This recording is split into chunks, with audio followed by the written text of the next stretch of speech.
मुझे दी गई है। लेकिन इससे पहले कि हम 18वीं आयत को पढ़े, हम 17वीं आयत को भी तिलावत करेंगे। कलाम में लिखा है,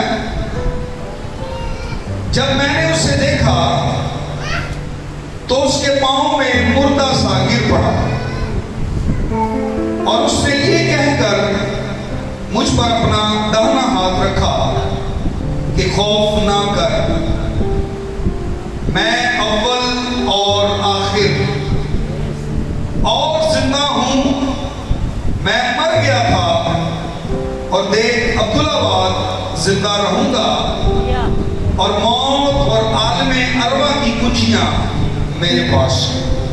खुदावंद के जिंदगी बख्श कलाम के पढ़े और सुने जाने पर जिंदा खुदा की बरकत हो।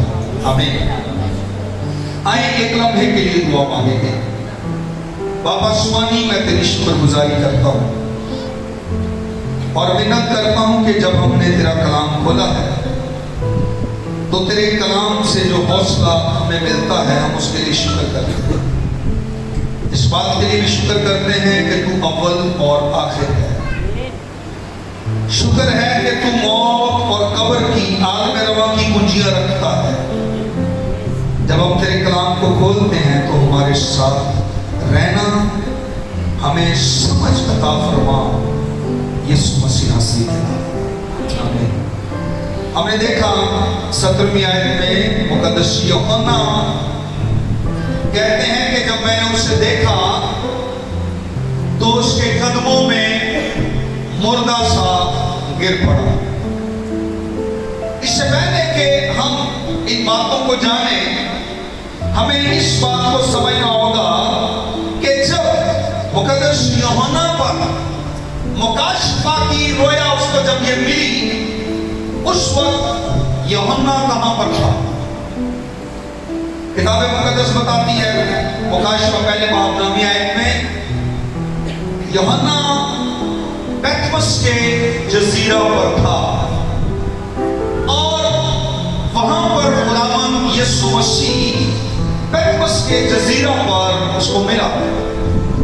अब यूहन्ना पैतमस के जजीरा पर क्यों था? वो वहां पर क्या कर रहा था? मैं आपको बताना चाहता हूं कि ये वो जगह थी जहां पर रूमी हुकूमत अपने सियासी कैदियों को वहां पर जलावतन करते थे, उस जजीरा पर भेजते थे। वहां लोग मेहनत भी करते थे और भूख से मर जाते थे। तकलीफ दे जगह थी। जो भी पैतमस के जजीरा पर भेजा जाता था सियासी कैदी, वो वहां पर सख्त दर्द में और मुश्किल में रहता था। यूहन्ना को भी पैतमस के जजीरा पर जलावतन किया गया और पैतमस का जजीरा दरअसल एक तरह की सजा याफ्ता नौ आबादी थी जहां रूमी सल्तनत अपने सियासी कैदियों को भेजा करती थी। सो हमने देखा कि यूहन्ना पैतमस के जजीरा पर था, लेकिन उसको वहां पर क्यों भेजा गया?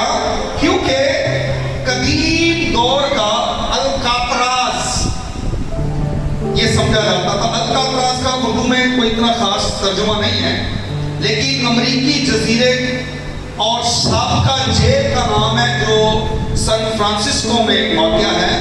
इसे उर्दू में अल्कातराज ही लिखा और बोला जाता है।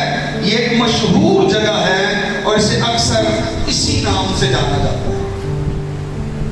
इस जगह पर यूहन्ना को भेजा गया, जलावतन किया गया। इस आयत में यूहन्ना बताता है कि वो वहां खुदा के कलाम की गवाही देने के सबब से कैद था। यूहन्ना के दौर में, रसूलों के दौर में यीशु मसीह की गवाही देना जुर्म था, गुनाह था। ये सियासी बगावत समझी जाती थी, क्योंकि शागिर्द ये कहते थे कि एक बादशाह है और उसकी बादशाही है, और रोमियों को हमेशा इस बात की तकलीफ रही है, मुसीबत रही है। वो हमेशा इस बात से गुस्सा करते थे कि हमारी बादशाही के अलावा और किसकी बादशाही। इसीलिए जो कोई भी यीशु की मुनादी करता था, यीशु की बादशाही के बारे में बात करता था, उसको सियासी बागी करार दिया जाता था और उसको सियासी कैदी के तौर पर पतमस के जजीरा में जलावतन कर दिया गया। उसको वहां पर भेजा क्योंकि खुशखबरी के सबब से वो वहां पर था। रोमी सल्तनत किसी और बादशाह और उसकी हुकूमत को कभी भी बर्दाश्त नहीं करते थे। मुकद्दस यूहन्ना यीशु की गवाही देता रहा और ये पैगाम बहुत सियासी और खतरनाक समझा जाता था, इसीलिए उसको पतमस के जजीरा पर सियासी कैदी के तौर पर भेजा गया। और हम देखते हैं कि यूहन्ना ने यीशु के नाम की खातिर, अंजील की खातिर कीमत चुकाई। शख्स ने बड़ा दुख उठाया, बड़ा दुख सहा, बड़ी प्रॉब्लम में रहा। रोमियो ने यूहन्ना को बहुत दुख पहुंचाया। आप जानते हैं कि रोमी जो सल्तनत थी या रोमी जो शहंशाह थे, क्या लोग इस्तेमाल करते थे? वो शहंशाह। जितने भी रोमी शहंशाह थे ये लोगों की तकदीर लिखते थे। ये जिस कौम को, जिस शहर को, जिस सूबे को मलियामेट करना चाहे, मिटाना चाहे, ये मिटा देते थे। ये तय करते थे कि कौन जिएगा और कौन मरेगा। और इन्होंने यूहन्ना को पतमस के जजीरा में जलावतन किया क्योंकि रोम ये फैसला करता था कि कौन सा शहर, कौन सी कौम, कौन सा खानदान बाकी रहेगा या मिटा दिया जाएगा। रोमी सल्तनत के फैसले थे।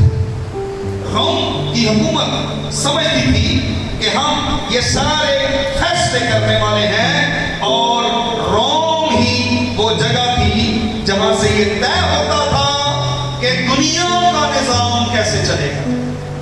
सारे दुनिया के सिस्टम को चलाने वाला रोम था। ये फैसले करता था, ये तय करता था क्या करना है, क्या नहीं करना, क्या होगा, क्या नहीं होगा। यही यूहन्ना के जमाने की हकीकत थी।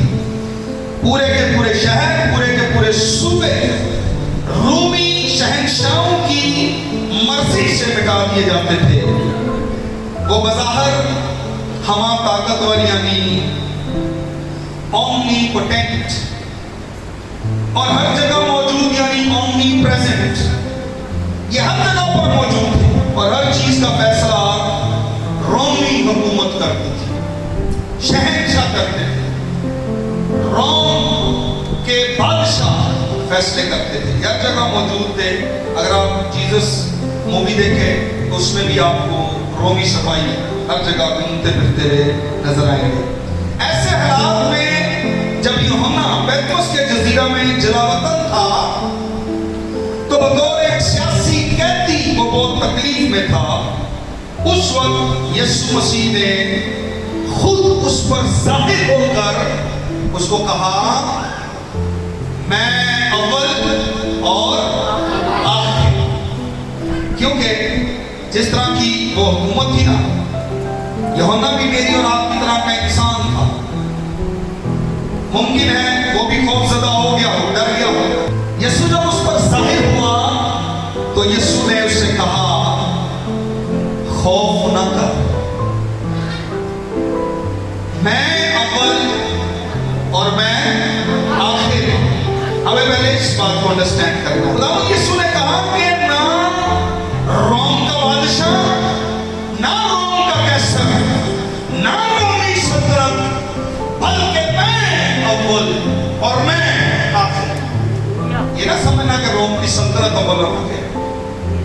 रोमी सल्तनत, रोमी हुकूमत, रोम का कैसर, ये अव्वल और आखिर नहीं है। मैं आयत पहली यीशु कहता है, मैं अल्फा, पहले बाब में नाम ही आयत, जीसस क्राइस्ट करें, मैं अल्फा, मैं ओमेगा हूं, यानी शुरू भी मैं और अंजाम भी, इख्तिताम भी, आखिर भी मैं हूं। मैं हूं वो जो फैसला करता हूं। और आप यूहन्ना का मुकाशवा मजीद पढ़े तो आपको बार बार खुदा के तख्त का जिक्र मिलेगा, थ्रोन ऑफ गॉड। तो हकीकत में जो तख्त रोम में है, जीसस क्राइस्ट जो बात उसको बता रहे हैं कि वो तख्त रोम में नहीं, वो तख्त कहां पर है?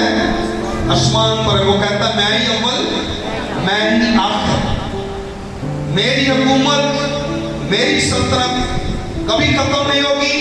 फैसले मैं करता हूं, ये फैसले करने वाले खत्म हो गए, मिट गए, लेकिन वो आज भी जिंदा है। वो यूहन्ना को उस पर जाहिर होकर ये बात बता रहे हैं, तसल्ली दे रहा है, मैं अव्वल मैं आखिर। हमें इस बात को अंडरस्टैंड करना, कलीसिया को भी ये बात समझने की जरूरत है। किसी के खौफ, किसी के तसल्लुत में आने की, घबराने की जरूरत नहीं है। यीशु कह रहा है कि मैं अव्वल आखिर।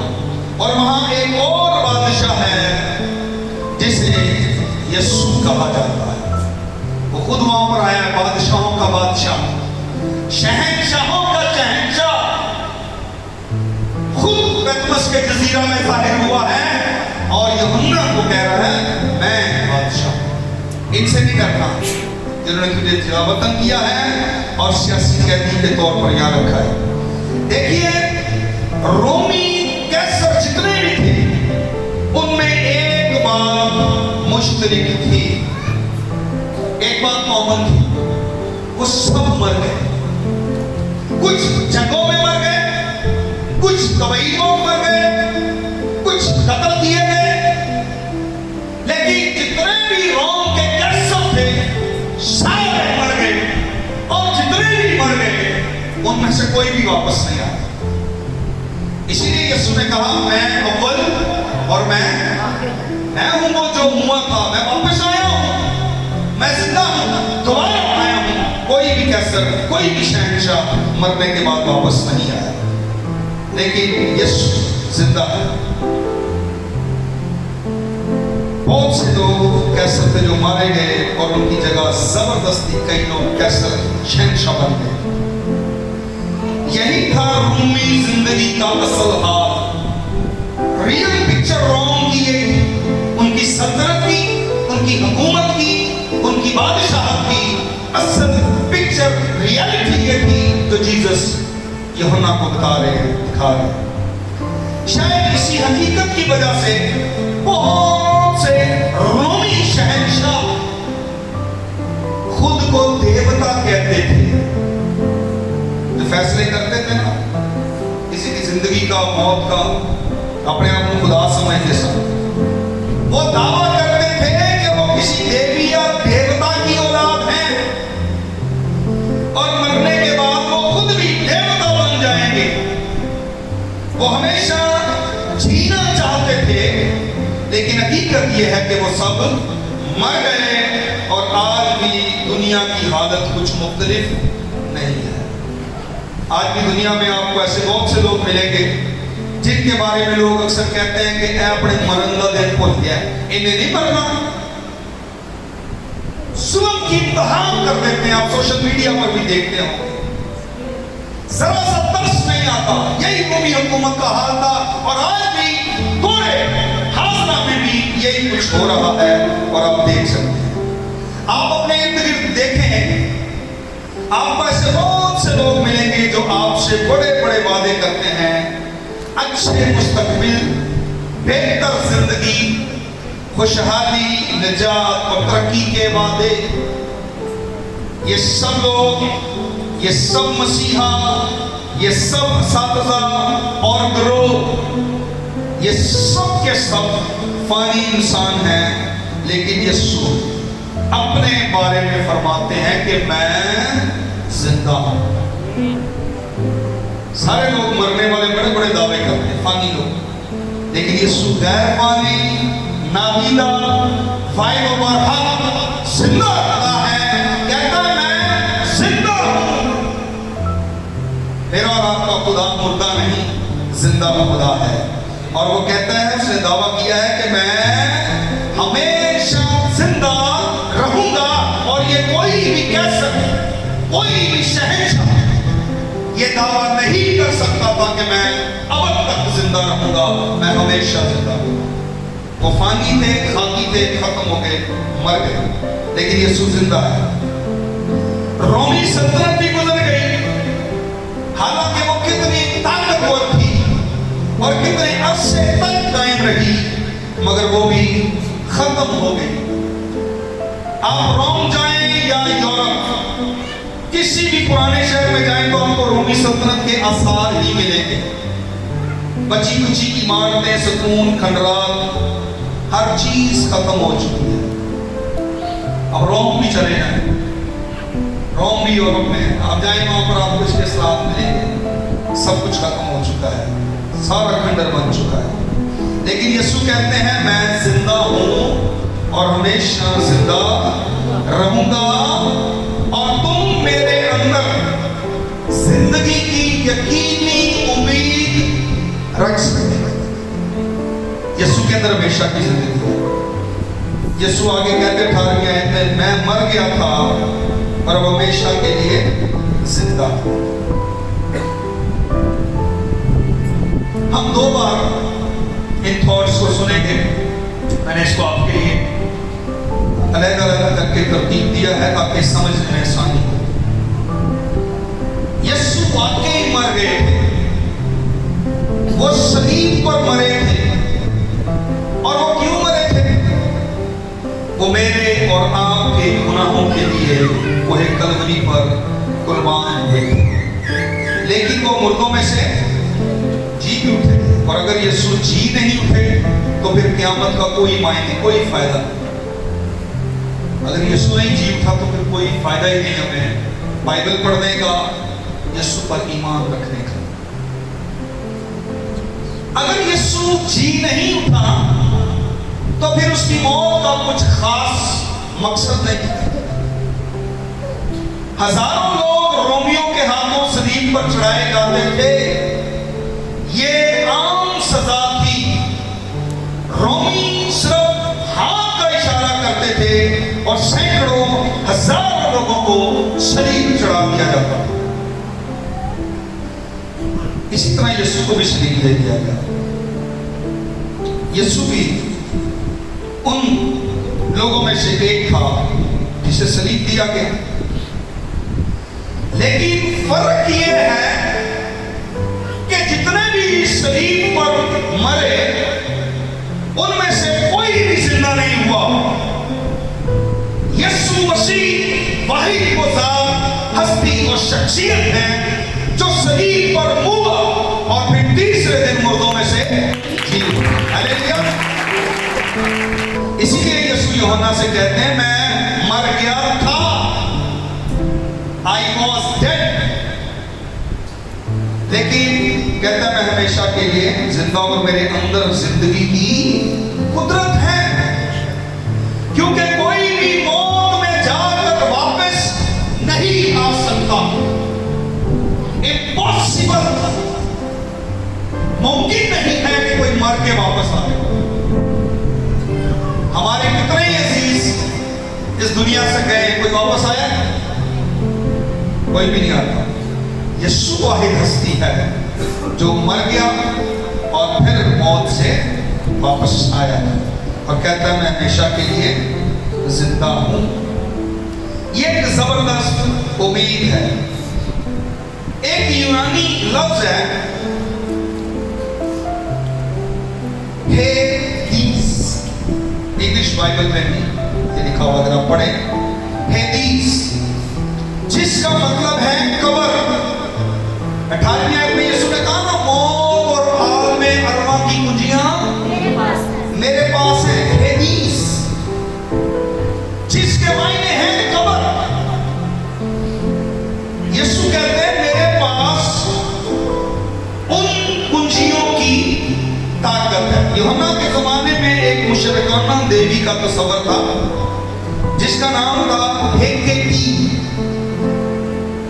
आमतौर पर उसे कब्र या हेडीज की रखवाली करते दिखाया जाता है। उसके पास कुंजियां थी मौत,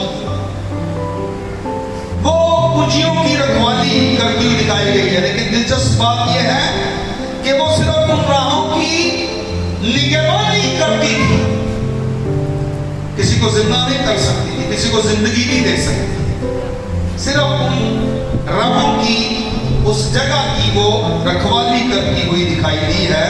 किसी को जिंदा करने की कुदरत ताकत उसमें नहीं थी। कदीम रोमी दुनिया में ऐसी कोई उम्मीद नहीं थी कि अगर कोई हेदीस यानी कब्र में चला जाए तो वो वापस आ सके। वो दरवाजा सिर्फ अंदर जाने का था, बाहर आने का नहीं था।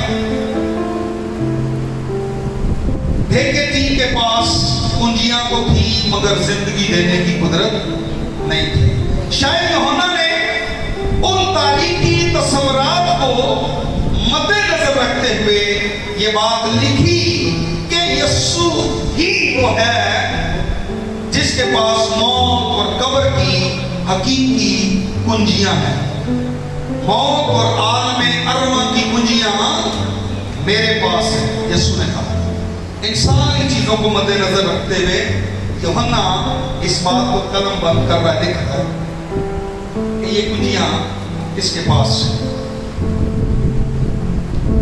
हमने बहुत दफा फौतगियों पर भी ये कलाम सुनाते हैं, इस तरह हम लोगों को तसल्ली दे रहे होते हैं कि कुंजियां खुदावंद यीशु के पास हैं।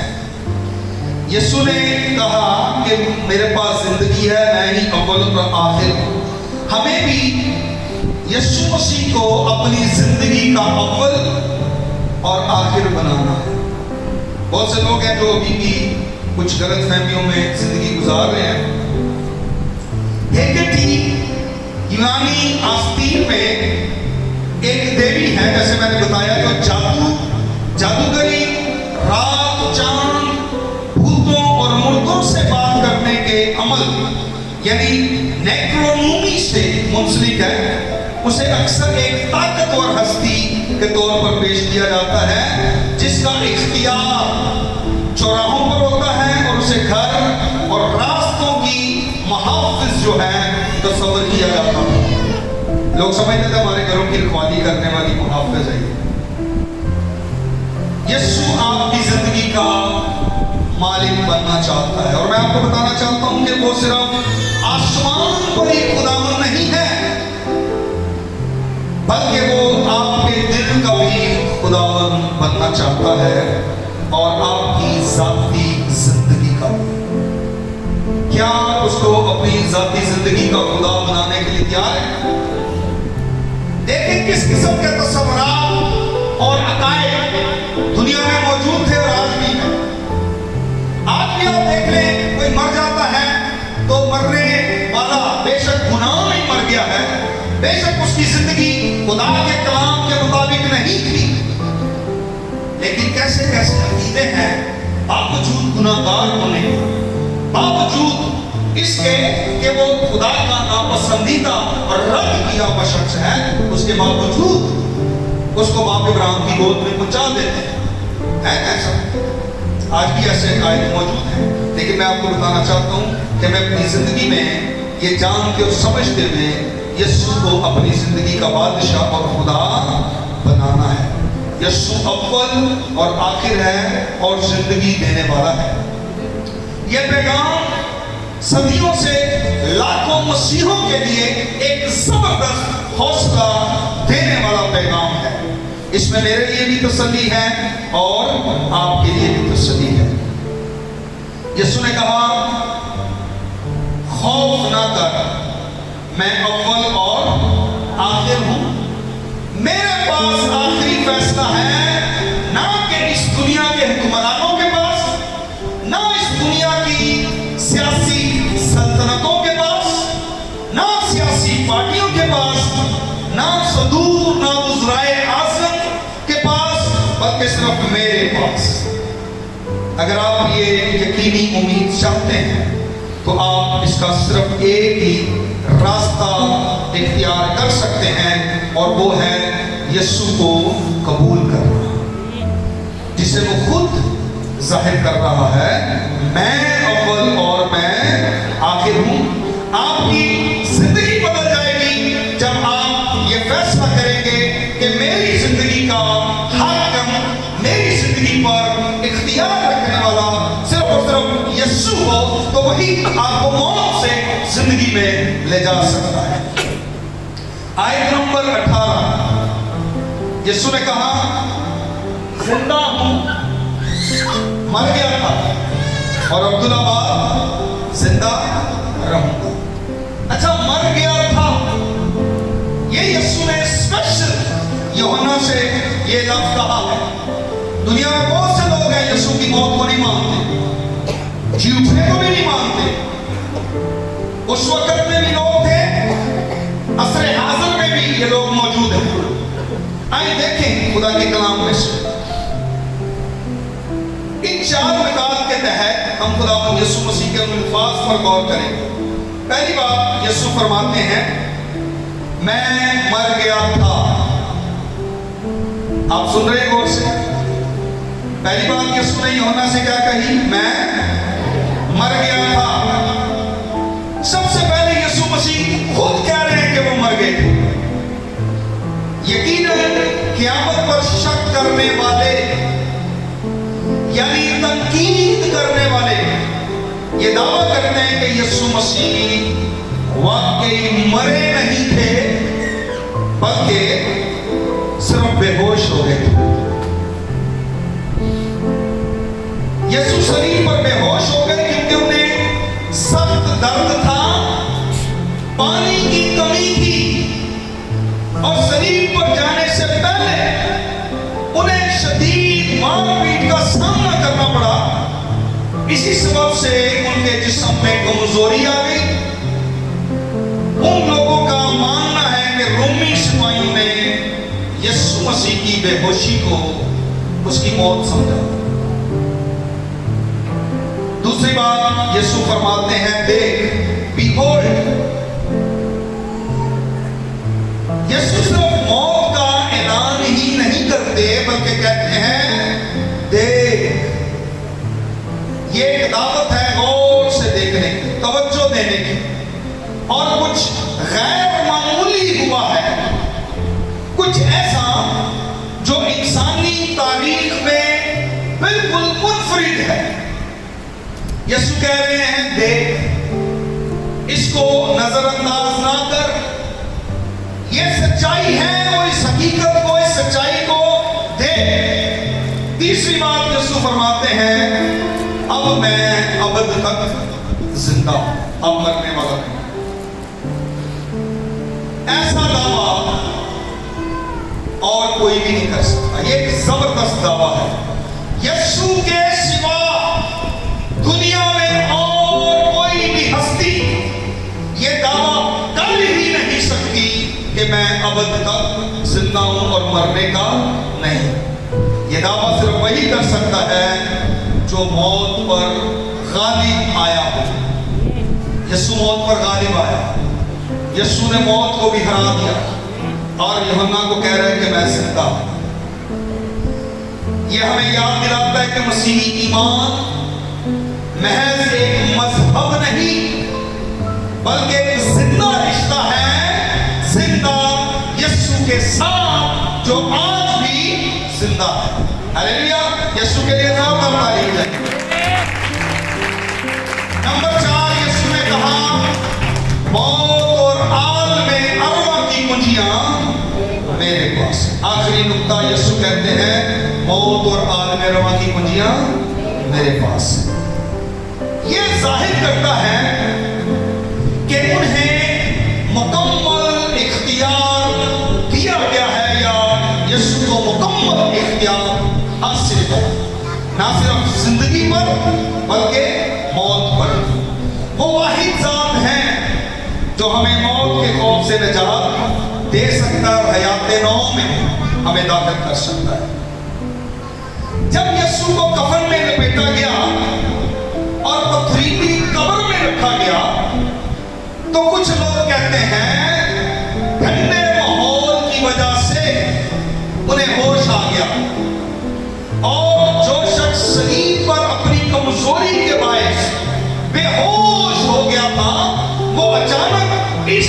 ताकतवर हो गया कि उसने वो बड़ा पत्थर भी हटा दिया और रूमी सिपाहियों से लड़ा, उनको भी बेहोश कर दिया, उनको भी मारा, रूमी सिपाहियों को जेर कर दिया और उस कब्र की निगरानी जो कर रहे थे उनको जख्मी करके, उनको जेर करके यीशु वहां से फरार हो गया।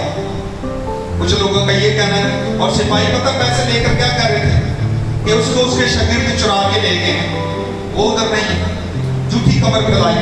आज भी बहुत सी झूठी खबरें, ये भी झूठी खबर है। उसको कब्र में रखा गया, ठंडक मिली, अचानक होश आ गया, वो जो कमजोर था एकदम ताकतवर हो गया, पत्थर भी डाल दिया और सिपाहियों को भी मारा, वहां से भाग गया। ये झूठ है। यही कुछ बताने के लिए यीशु यूहन्ना के पास आया और उन लोगों के मुताबिक यहीं से यीशु के जी उठने की कहानी या अफसाने की जो है वो इब्तदा हुई है। ऐ झूठ पे ना लोगों ने जाके दसिया। यीशु कह रहे हैं 60 साल के बाद, एक लंबे तवील अरसे के बाद यीशु यूहन्ना को पैतमस के जजीरा पर मिलते हैं और कहते हैं मैं मर गया था। अपनी डेथ को डिक्लेयर कर रहे हैं। यीशु मसीह की मौत यकीनी थी, हकीकत थी। हकीकत में यीशु मुआ था, मर गया था मेरे और आपके गुनाहों की खातिर। कोई झूठ नहीं है। लोगों ने झूठी खबरें फैलाई थी। ये भी यूहन्ना है। बेशक यीशु के साथ रहा, बेशक उसके साथ खाया पिया, उसका जबरदस्त गवाह है, लेकिन इंसान था। जब झूठी बातें बार बार आपको सुननी पड़ेगा तो बाद झूठ भी सच लगने लगता है। अब वो जलावतन किया गया है, पैतमस के जजीरा में है, मुसीबत में है, तकलीफ में है, कैद में है। ख्यालात बिखर सकते थे, उसके बिखरे नहीं, लेकिन यीशु मसीह उसको यकीन दहानी करा रहे हैं। मैं मर गया था, यूहन्ना मैं मर गया था, जिंदा हो और देख अब्दुल्लाबाद जिंदा रहूंगा। मौत और आग में अरवा की कुंजियां मेरे पास है। जीसस आकर यूहन्ना को ये यकीन दहानी करा रहे हैं, साफ साफ उसको बता रहे हैं। यीशु इस बात में कोई अबहाम नहीं छोड़ते, वो बिल्कुल वाज़िया और साफ गोई से ऐलान करते हैं। वो कहते हैं मैं वाकई मर गया था। यीशु ने हकीकतन जिस्मानी तौर पर, कतई तौर पर मौत का सामना किया था। जब यीशु बशरियत के दिनों में थे, जब मसलूब हुए, मर गए, उसके फेफड़ों ने सांस लेना बंद कर दिया था, दिल की धड़कन रुक चुकी थी। उसकी मौत रोमियो ने डिक्लेयर की थी। जब उन्होंने डाकुओं के जो हड्डियां थी जब तोड़ी, तो यीशु की भी हड्डी को जब वो तोड़ने के लिए आए तो उन्होंने जीसस क्राइस्ट की डेथ को डिक्लेयर किया था कि ये मर चुका है। इसीलिए सिपाही ने हथौड़े से यीशु के घुटने हड्डियां नहीं तोड़ी, और ये बेशक कोई भी थी कि उसकी कोई हड्डी तोड़ी ना जाए। रोमी हुकूमत ने भी यीशु की मौत डिक्लेयर की, उसको कब्र में रखकर भारी पत्थर रखकर रोमी स्टैंप लगाई थी।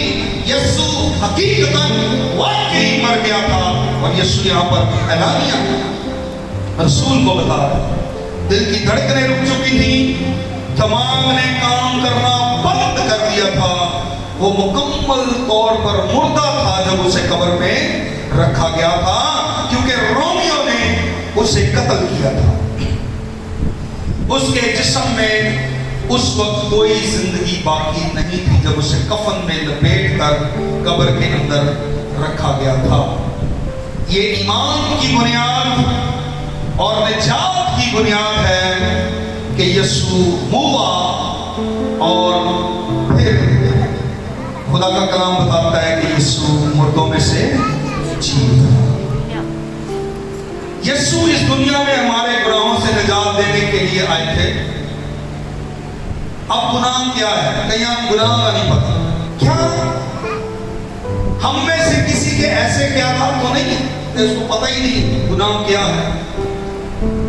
यीशु हमारे गुनाहों का कफारा देने के लिए आया। गुनाह क्या है?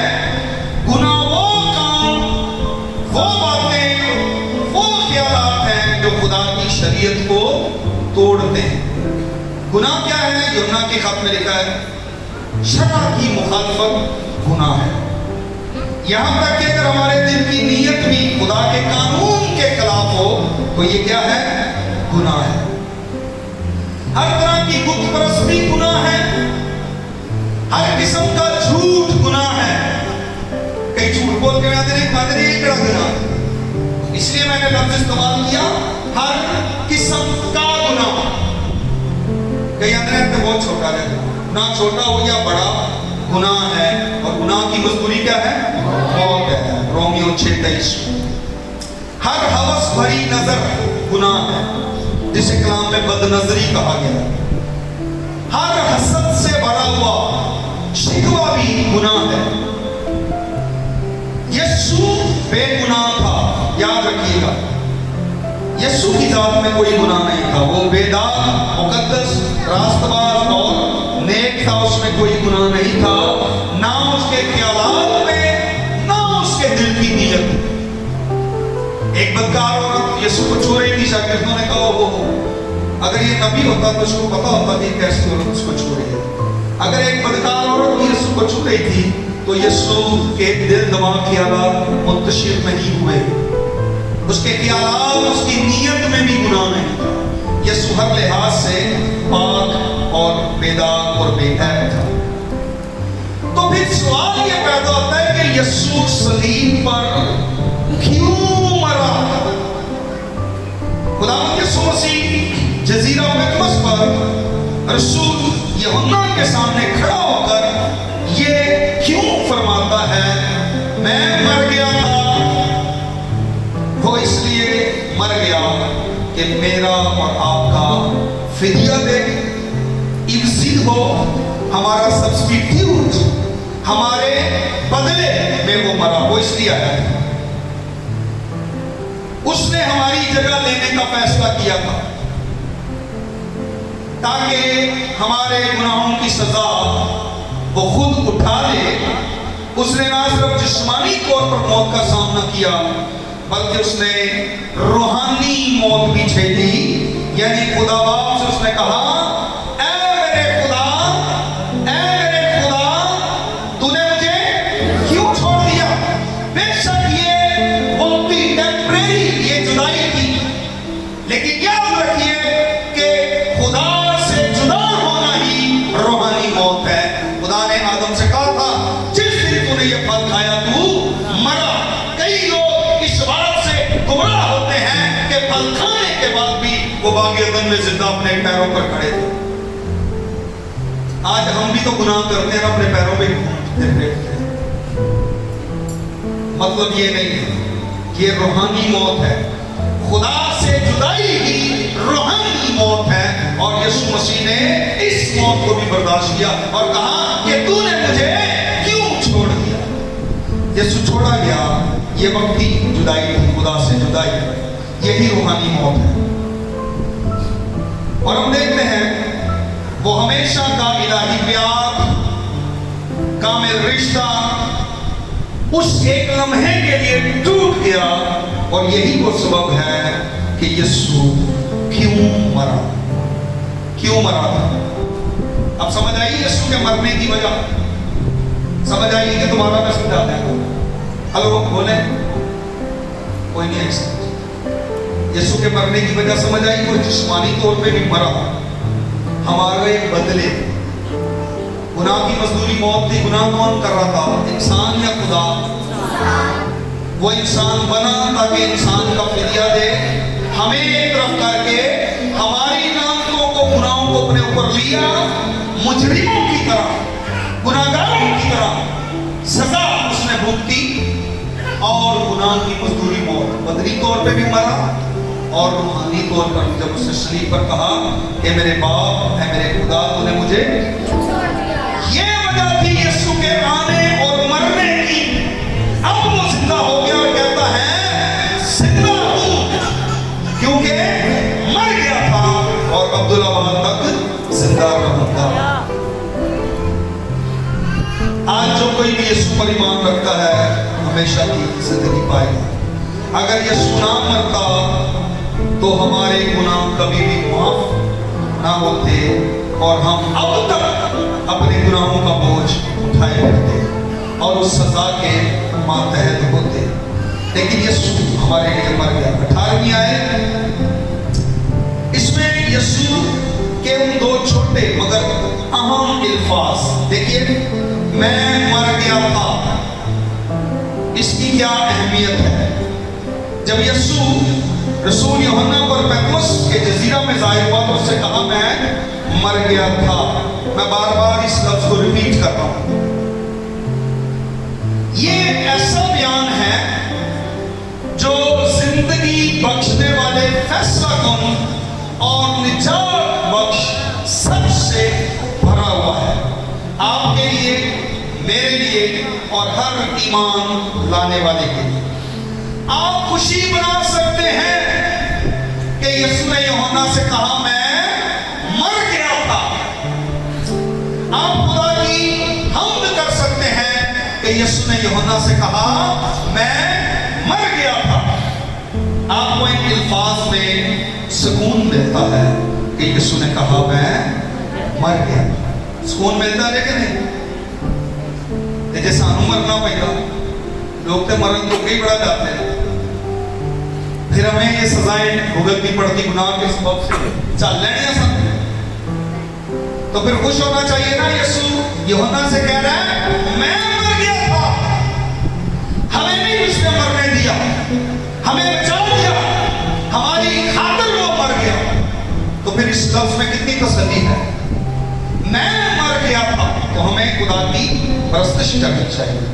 लेकिन अगर ये अल्फाज आपके लिए बेमायना है, अगर इनसे आपको तसल्ली या राहत नहीं मिलती, अगर ये अल्फाज आपके दिल को नहीं छूते और अगर ये अल्फाज आपको शुक्रगुजारी और परस्तिश की तरफ माइल नहीं करते, तो फिर ये जाहिर होता है कि आप यीशु मसीह की खुशखबरी पर ईमान नहीं रखते। सबूत अगर आपको इससे राहत मिलती है, खुशी मिलती है, तो फिर आप निजात याफ्ता लोग। आप अभी भी अपने गुनाहों में गिरफ्तार हैं अगर आपको इन अल्फाज से ताकत नहीं मिलती, तसल्ली नहीं मिलती। यीशु की मौत ईमान की बुनियाद है। लेकिन अगला लफ्ज यह है, यीशु ने फरमाया देख, behold। इस बात पर यीशु ने कहा ध्यान दे, गौर कर। मैं इस बात को इस तरह समझाना चाहूंगा, जब बीवी ने शौहर के साथ कोई अहम और खास बात करनी हो तो वो कहती है ये अखबार पढ़ना, ये काम करना छोड़ दे जो आप कर रहे हैं, इधर मेरी तरफ देखे, मेरी आंखों में देखे, मैं खास बात करना चाहती हूँ, गौर से सुने। वो इसलिए ऐसा करती है ताकि इसकी तवज्जो जहां भी है ना हट जाए और मेरी बात पर ये फोकस करे, और जो बात इससे मैं करूं ये ना हो कि ये इस कान से सुने और दूसरे कान से निकाल दे। जीसस क्राइस्ट भी ये कह रहे हैं कि दे, behold, गौर कर, ध्यान कर। अब ध्यान किस चीज पर करना है, ये इस बात को समझिएगा। खुदावंद यीशु मसीह ने कहा गौर कर। बात सिर्फ दुनियावी चीजें ही हमारी तवज्जो को इधर उधर नहीं करती, बात रूहानी चीजें भी हमारी तवज्जो को हटा देती है। बात बड़े बड़े नामवर इवेंजलिस्ट, बहुत बड़ी बड़ी किताबें लिखने वाले, बात हम चर्च के अंदर ऐसी रूहानी चीजों को देख रहे होते हैं जो हमारी तवज्जो यीशु पर से हटा देती है और हम उन चीजों पर फोकस करने लगते हैं और निजात से बेबहरा रह जाते हैं। यीशु रसूल यूहन्ना पर पैतमोस के जजीरा में जाहिर हुआ, उसने कहा देख, अपनी नजरें यीशु पर जमाओ, खास ध्यान और तवज्जो यीशु को देखो। अगर आप दुनिया के खजानों की तरफ देख रहे हैं बेटियों, अगर आप दुनिया के खजानों की तरफ देख रहे हैं, यीशु की तरफ नहीं देख रहे, आपको आखिर में मायूसी का सामना करना पड़ेगा। अगर आप बड़ी बड़ी तंजीमों को देख रहे हैं, मिशनों के चक्रों में पड़े हैं, तो आपको आखिर में मायूसी का सामना करना पड़ेगा। अगर आप किसी और चीज की तरफ मुतवज्जे हैं, तो याद रखिएगा आपको मायूसी का सामना करना पड़ेगा। इब्रानियों का मुसन्नफ कहता है, ईमान के वाणी कामिल करने वाले यीशु को तकते रहो। तकते रहने का मायने है गौर से, टिकटिकी बांध कर, तवज्जो ध्यान के साथ देखना। किसकी तरफ? फिर आपको मायूसी नहीं होगी, और किधर ही देखोगे एंड से मायूसी है। यीशु को गौर से देखेंगे कि तताम पर आपको मायूसी नहीं होगी। मैं मर गया था और अब देख अब्दुल्लाबाद जिंदा रहूंगा। जैसे यीशु की मौत हकीकी थी, वैसे ही उसका जी उठना भी हकीकी है। मैंने पहले कहा कि उसने वाज़ेह तौर पर अपनी मौत का ऐलान किया, उसी तरह यहां भी वो वाज़ेह तौर पर अपनी क़यामत का ऐलान कर रहे हैं। पहले कहा मैं मर गया था, मौत का ऐलान किया, डिक्लेयर किया। अब अपनी क़यामत को डिक्लेयर कर रहे हैं, जिंदा हूं। और इसी तरह यहां भी वो वाज़ेह तौर पर इस बात को बयान कर रहे हैं।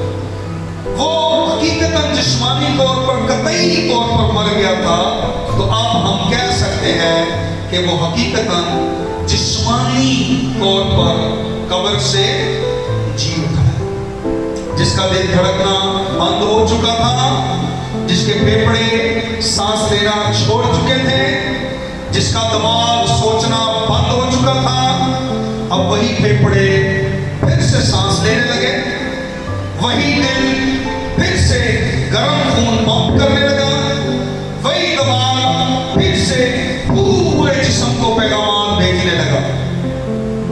यीशु की क़यामत इतनी ही हकीकी थी जितनी उसकी मौत, और इतनी ही जरूरी थी।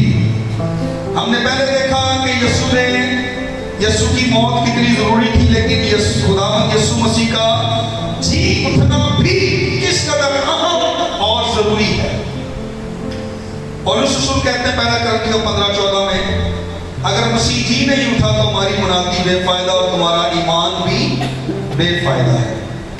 और रसूल फिर आगे कहते हैं करंथियों 15:17 में, अगर मसीह जी नहीं उठा तो तुम्हारा ईमान बेकार है और तुम अभी तक अपने गुनाहों में गिरफ्तार। रसूल साफ बयान करता है कि आपके गुनाहों से निजात और आपकी आसमान पर हमेशा की जिंदगी, ये सब कुछ खुदावंद यीशु मसीह की क़यामत पर कायम है, जी उठने पर। लेकिन यीशु सिर्फ ये नहीं फरमाते कि मैं जिंदा हूं, और वो यूहन्ना के सामने आकर सिर्फ इतना ही नहीं कहता, बल्कि वो कहता है कि मैं हमेशा के लिए जिंदा हूं। आप देखें पुराने अहदनामा में शोनीमी औरत का बेटा, अलीशा की कब्र से जिंदा होने वाला मर्द, फिर नए अहदनामा में नाइम की बेवा का बेटा, फिर यायर की बेटी लाजर, फिर यरूशलेम में कई बात लोग तबीता, उत्तुखुस, लेकिन उन सब के साथ एक बात कॉमन थी, मुश्तरक थी, कि वो सब लोग बाद में फिर मर गए। जो जिंदा हुए थे वो फिर मर गए। लेकिन यीशु वो वाहिद हस्ती है जो मर गया और फिर जिंदा हुआ, और आज तक जिंदा है, और अब्दुल्लाबाद जिंदा रहेगा। हालेलुया। वो कभी भी नहीं मरेगा। अच्छा, जब यीशु ने कहा कि मैं अब्दुल्लाबाद जिंदा हूं, तो इसका एक और भी मतलब है कि कि यीशु के साथ उसके जख्म भी हैं, हमेशा के लिए उसके जख्म उसके साथ होंगे। आप कहते होंगे यीशु तो जी उठा, उसका बदन जलाली हो गया, हमारे बारे में भी लिखा है हम भी जलाली हो जाएंगे। सच है, हमें भी वो जलाली बदन देगा, लेकिन उसके जलाल का एक हिस्सा वो जख्म भी है। यीशु मसीह जब जी उठे तो तोमा ने कहा मैं उसके जख्मों में अपनी उंगली डालकर, उसकी पसली में अपनी उंगली डालकर देखूंगा। ठीक 10 दिन बाद, एक हफ्ते बाद, 10 दिन बाद यीशु उससे मिले और कहा तोमा ये मेरे जख्मों में, सुराखों में उंगली डाल, ये मेरी पसली में उंगली डाल, मैं ही हूं। एक और जगह पर भी खुदावंद यीशु मसीह ने शागिर्दों से कहा था, अपने जख्म दिखाए थे। ये जख्म यीशु मसीह के जलाल का हिस्सा बन चुके हैं और ये यीशु के साथ ही रहेंगे। और यीशु ने अपने ये जख्म दिखाए थे। यीशु ये कह रहा है मैं मर गया था, जिंदा हूं और अब्दुल्लाबाद तक जिंदा रहूंगा। यानी वो जख्म, वो निशान, वो कुर्बानी हमेशा याद रहेगी। और जब आप आसमान में पहुंचेंगे, आप खुदावंद की हजूरी में होंगे और वो लम्हा हैरत अंगेज, शानदार और जलाली होगा। आप उन जख्मों को हमेशा देखेंगे, आप उससे हमेशा मोहब्बत करेंगे, हमेशा उसकी इबादत करेंगे, उसका शुक्र करेंगे। 3 बातें यीशु ने कही, मैं मर गया था देखो और मैं हमेशा जिंदा हूं। मौत और आलमे अरमा की कुंजियां मेरे पास है। फसलवा साहब ये आखिरी बात है, इसको शॉर्ट कर देते हैं। इब्रानी हिब्रू जुबान का लफ्ज है शीओल। ये कब्र गहराई या नीचे की दुनिया की तस्वीर है। एक ऐसी जगह जहां मौत की हालत में लोग जाते हैं और मौत उस हालत को जाहिर करती है, यानी जिस्म और रूह की अलग है। सो ये वो जगह है जिसे यीशु ने कहा मौत और आलम अरमा की कुंजियां मेरे पास। मुख्तसर आपको बताना चाहता हूं कि जेल में जो कैदी होते हैं, कभी भी किसी कैदी के पास ताले की चाबी नहीं होती। ताले की चाबी हमेशा मुहाफिज के पास होती है, इख्तियार वाले के पास होती है, उसका इख्तियार जाहिर करती है। और ये इख्तियार किसी वक्त इब्लीस, शैतान, लूसीफर के पास था, लेकिन अब ये इख्तियार किसके पास है? यीशु ने कहा मौत यानी कब्र और आलम अरमा की कुंजियां मेरे पास है, इसलिए मुझे और आपको खौफजदा होने की जरूरत नहीं। ये इख्तियार, ये अथॉरिटी यीशु मसीह के पास है। हमें क्या करना है? अब हमें क्या करना है? हमें उसी यीशु पर ईमान लाना है जो हमें निजात दे सकता है, हकीकी खुशी दे सकता है और जो हमें इस कैद में नहीं जाने दे सकता, क्योंकि उसके पास इख्तियार है। मौत और आलम अरमा की कुंजियां मेरे पास है। जितने उस पर ईमान लाएंगे, उसको कबूल करेंगे, अपनी जिंदगी उसको देंगे, यीशु ने कहा वो मौत से निकलकर जिंदगी में दाखिल हो जाएंगे। वो मौत को कभी ना देखेंगे।